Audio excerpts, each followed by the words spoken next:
Laudetur Jesus Christus, praised be Jesus Christ, and I'd like to welcome all of you who are joining us today. We're coming to you live for the noonday Angelus message and recitation of this prayer with Pope Francis here in St. Peter's Square on this 14th Sunday in Ordinary Time. On behalf of Vatican Media, I'd like to welcome all of you who are joining us through the various Vatican Media channels, some of you through the Vatican News web portal, the Vatican News Live Events Facebook app, or our Facebook Live feed, or the YouTube channel. And thank you also going out to those television stations making this broadcast possible. We have some of you tuning in through Catholic TV, Shalom World TV, at Madarshan TV, EWTN, and Salt and Light TV. And those of you joining us through radio, a warm welcome going out to those of you joining through Luminous Radio and all the other local radio stations picking up this broadcast. And also to those of you following on the various digital platforms, welcome to all of you. To Rome here on this incredibly gorgeous, very warm Sunday. As we see hundreds have gathered here, we're still experiencing measures regarding COVID-19. Numbers are staying low, which we hope will also happen in other parts of the world right now. And you're joining your brothers and sisters here in the square, looking at this window. We're all waiting for Pope Francis to come and greet us before we'll join him in the recitation of the Angelus, and then we'll hear him again.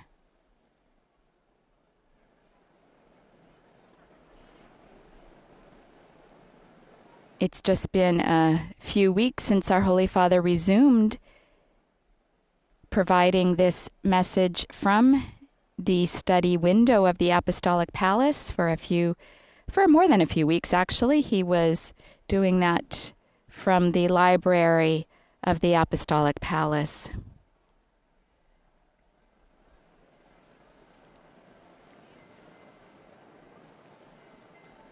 And the windows are being drawn aside, and Pope Francis now greeting the crowds below.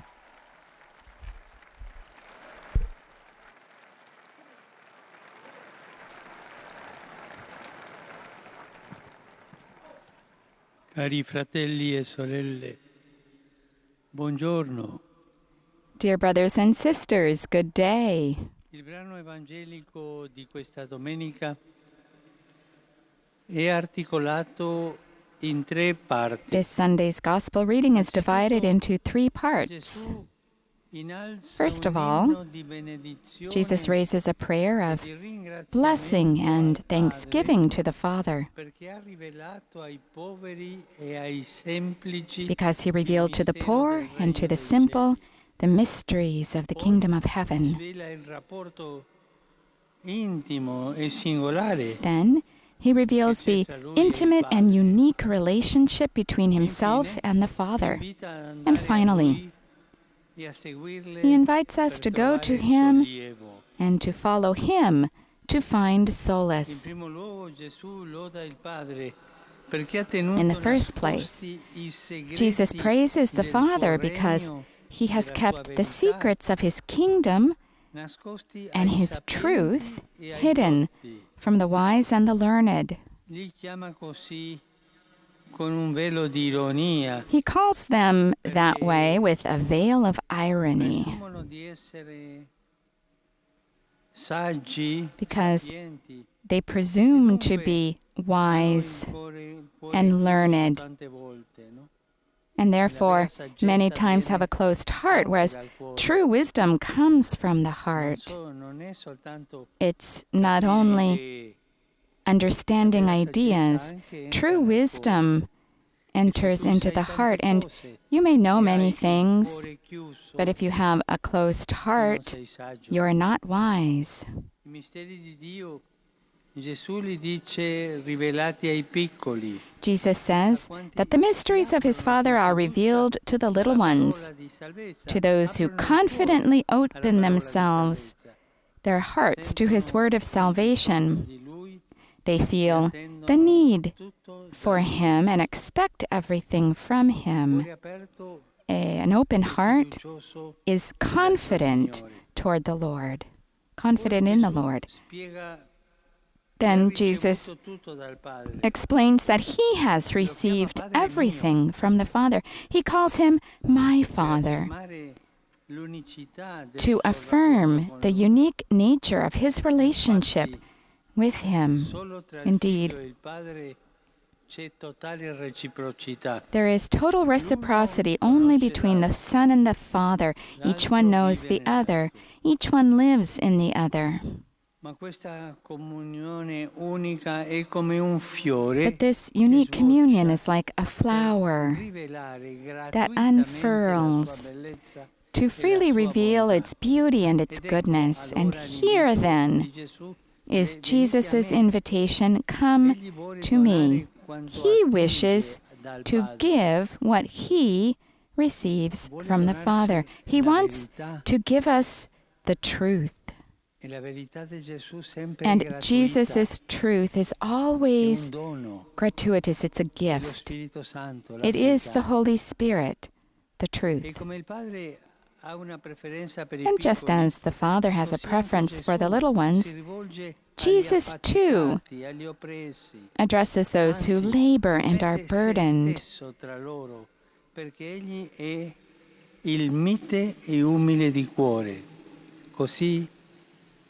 In fact, it is because he is meek and humble of heart.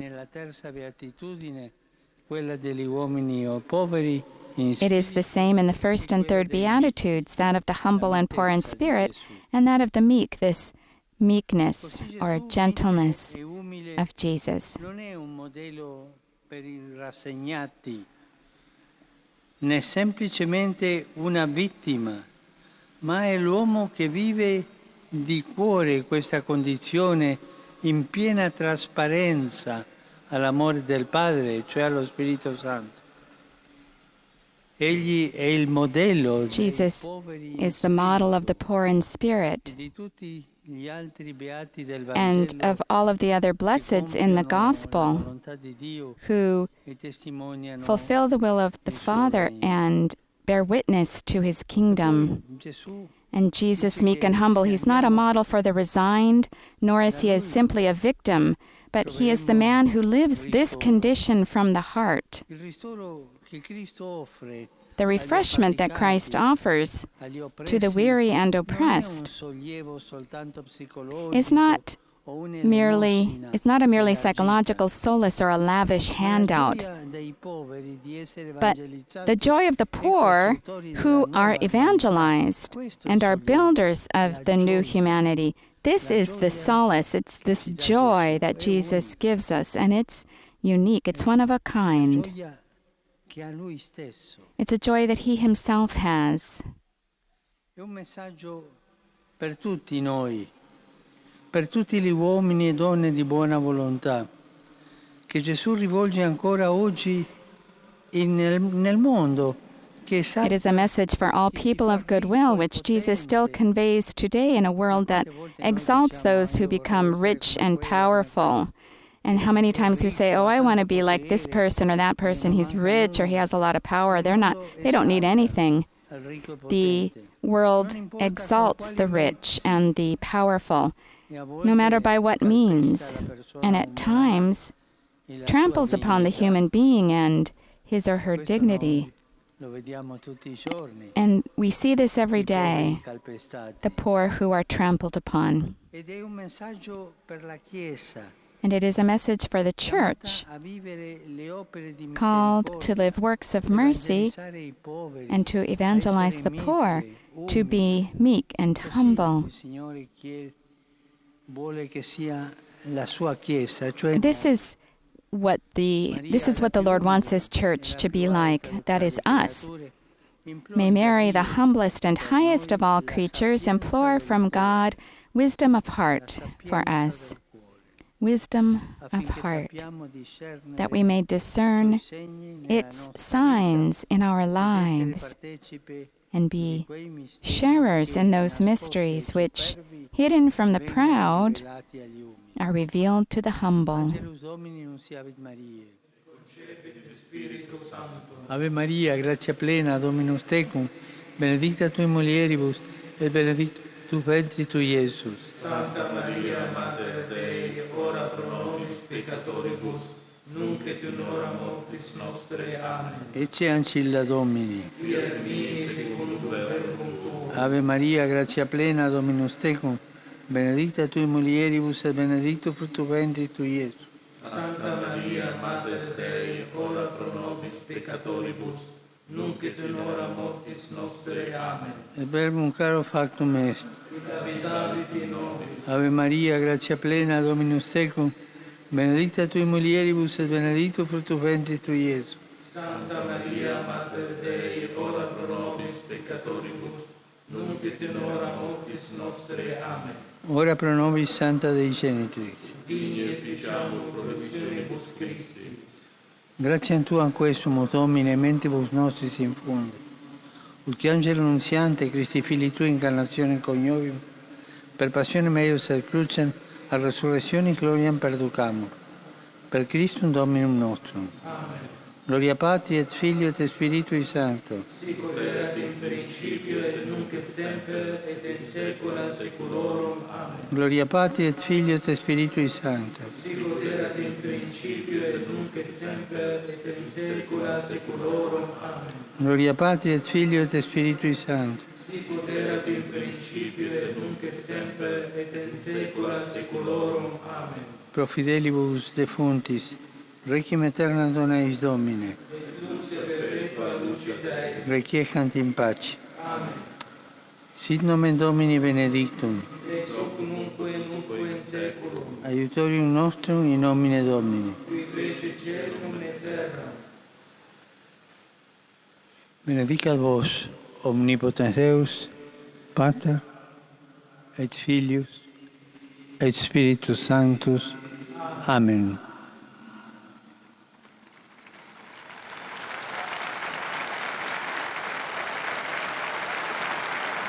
Cari fratelli e sorelle, questa settimana il Dear brothers and sisters, this week, the United Nations Security Council adopted a resolution which proposes some measures to deal with the devastating consequences of the COVID-19 virus, particularly for areas in conflict zones. The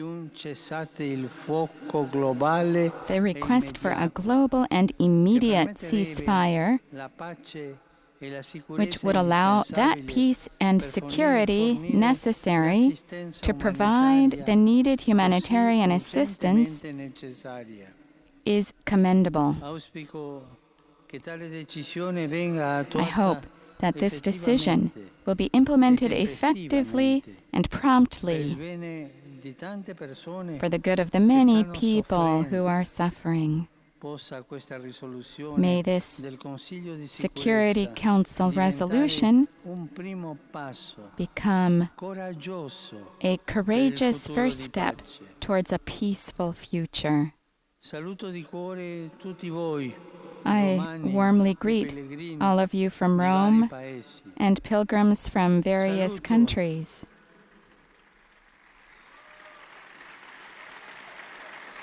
Saluto in particolare I polacchi. I greet the Poles in particular. Welcome, he says. And I bless the large pilgrimage of the Radio Maria family to the Shrine of Częstochowa, which will take place next Saturday during the centenary of the birth of St. John Paul II, whose motto was, "I am all yours, Mary," a blessing to that or on that pilgrimage. I wish everyone a blessed Sunday. Non dimenticatevi di Please pregare per me. do not forget to pray for Buon me. pranzo e arrivederci. Enjoy your lunch and arrivederci, which means goodbye. And we hear the crowd responding to his greetings. This now ends the live-streamed broadcast of the noonday recitation of the Angelus with Pope Francis here in St. Peter's Square on this 14th Sunday of Ordinary Time. We'll be back next Sunday with the Angelus at 12 noon. I also invite you to visit the Vatican News web portal, our Facebook, Instagram, Twitter, and YouTube accounts for coverage of today's Angelus and other Vatican and world news. On behalf of Vatican Media, I'm Sister Bernadette, and I'd like to thank all of the technicians who've made this broadcast possible and to all of you for joining us. Have a most blessed Sunday. God bless you all. Laudetur Jesus Christus. Praised be Jesus Christ.